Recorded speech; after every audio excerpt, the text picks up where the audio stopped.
we know you, but for the sake of our readers and listeners. Yes, I'm Lieutenant General Abdurrahman Dangaza. I'm a former chief of army staff and former minister of the interior. Of course, you spoke so glowingly about the person whom we are here to celebrate. Yes. What's your opinion about him? About who? What's your opinion of him? Oh, all that I've said, you didn't listen. I mentioned that he's a role model to all of us. The first time I saw him physically was when he visited the college in 1972. I was a student then. And the way he spoke, the way his appearance, said something a lot about him.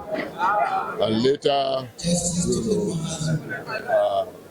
when we left the college, I joined the army myself in 1972. It was during his period as head of state. And we saw that humility in him. We saw that selflessness in him. And all the values we imbibed in the college and matched with those, within the military. We saw that. And that also helped us in growing up. So he's a role model. He's somebody we learned a lot from. And he's somebody who made a lot of sacrifice for this country. No human being is perfect. I must say that. But if you are saying one leader that made tremendous effort, particularly in unifying this country, General Gowon will be the first. So that much I can say. You've seen it all, actually, in terms of leadership of your career. But there are school of thought that have the opinion that leadership is our abacus, our challenge. What's your opinion? Of course, Nigeria, there is leadership deficit, no doubt. Just like we have infrastructural deficit, we have leadership deficit. We still have a lot to catch up on leadership in terms of selection or election or appointing. So there's a lot we need to look at in terms of the kind of criteria we require for leadership. I know, in a political environment, certain things don't matter because what matters is the choice of a people. Because in democracy, everybody has a freedom to choose who he wants or to elect who he wants.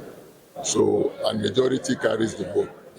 So, but at the same time, if we make efforts in terms of awareness so that people will know the difference between, or the relationship between leadership and the people, then they will be able to know what leadership is supposed to do for them. And based on that knowledge, we'll be able to point a finger and say, this is the right person for us to.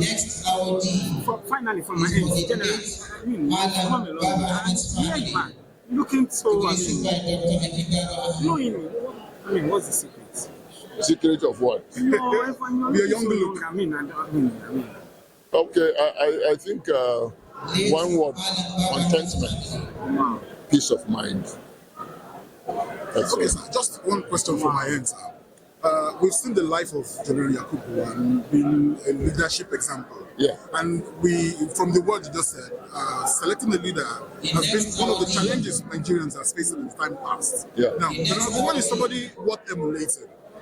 And what would you say should the military, politically, and the youth of this generation pick from the life of General Yakubu Gowon as something to live along with as a life straightener?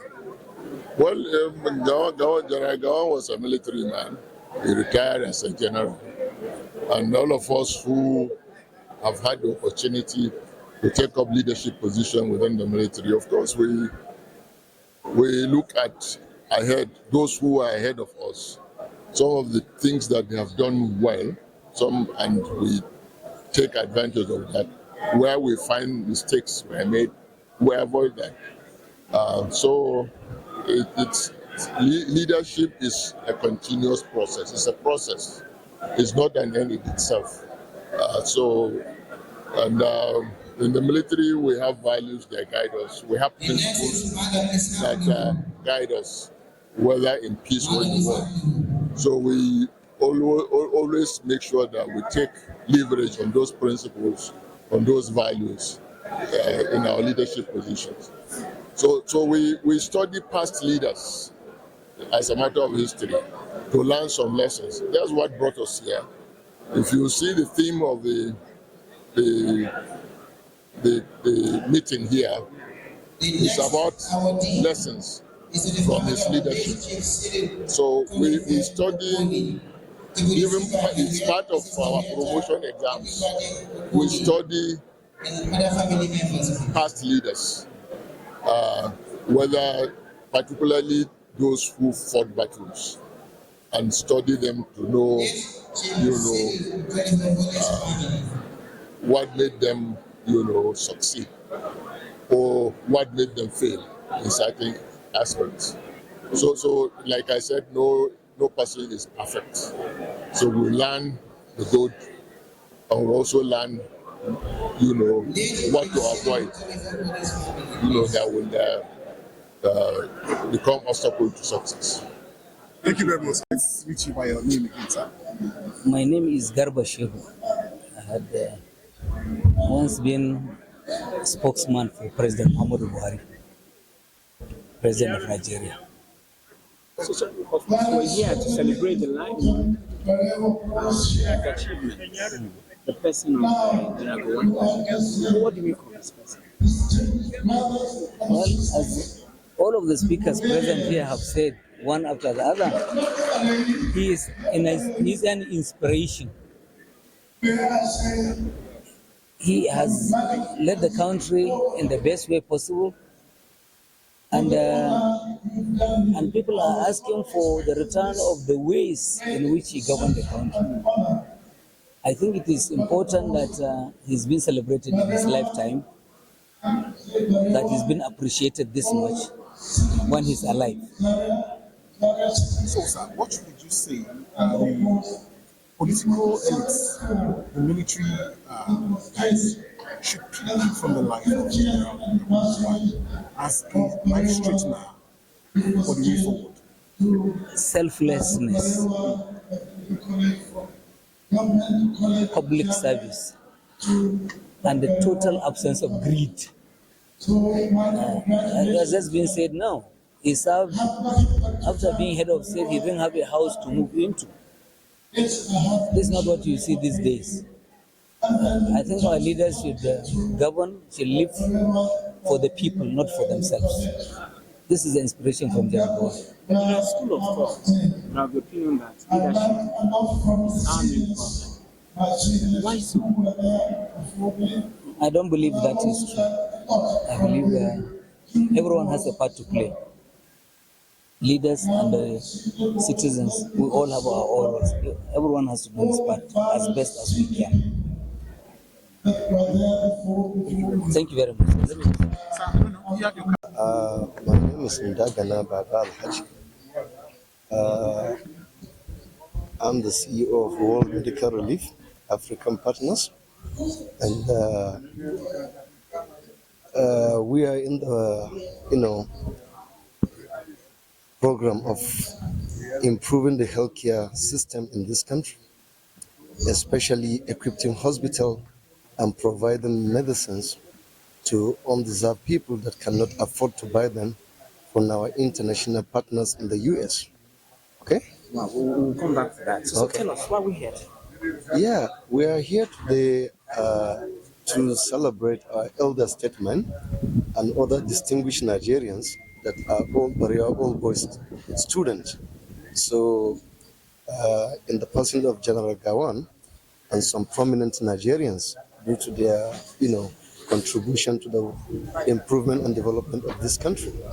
So, as a Boba, I'm proud to be here and to be part of them today, and also to see some of my colleagues and classmates that has been taken long, we have not met. So that is the sense of being as a reunion. Yeah, we're here to celebrate the life of man number one. Can you tell us what do you make of leadership generally so far? You mean the leadership or the leadership of General Gowon himself? Leadership at the political home of affairs so far. Okay, anyway, as a citizen, if I have the right to say, I can confirm to you that the leadership has completely changed from what we totally expected in this country. From all looks of things, we believe that democracy is the government of the people, by the people, for the people. But I think it's not happening the way we think like. So, looking at the life they celebrated at the moment, what would you want the general public to pick from his life experience? Actually, His Excellency General Yakubu Gowon has been a very life symbol to every young person in this country, because from what we read and what we know about him, he was able to unite this country when it was at a point of disintegration. So I think we should learn a lot from the leadership, and he should be happy to see that he's still alive, to see the same one Nigerian united as what he wished it to be. Finally, from my end, of course, you talked about your organization being involved in the provision of healthcare. So, I mean, of course, these are one issue that we're lacking in terms of access, in terms of quality, in terms of availability for many Nigerians, access to healthcare. So, what would be your assessment of health infrastructure? Okay, I'm happy that I was privileged to have been to each state and have seen the best and the worst healthcare system in this country. And being a victim of one of the bad systems that has to result in 2 open heart surgery to myself, and which was done by a hospital in the United States free of charge, and dedicated me to pay back to humanity. So I'm calling on most of our leaders to key in so that we can collaborate together and tap from the excess resources in other parts of the world to improve the healthcare services and also to get the best medication to the common person in this country. Thank you very much. Thank you.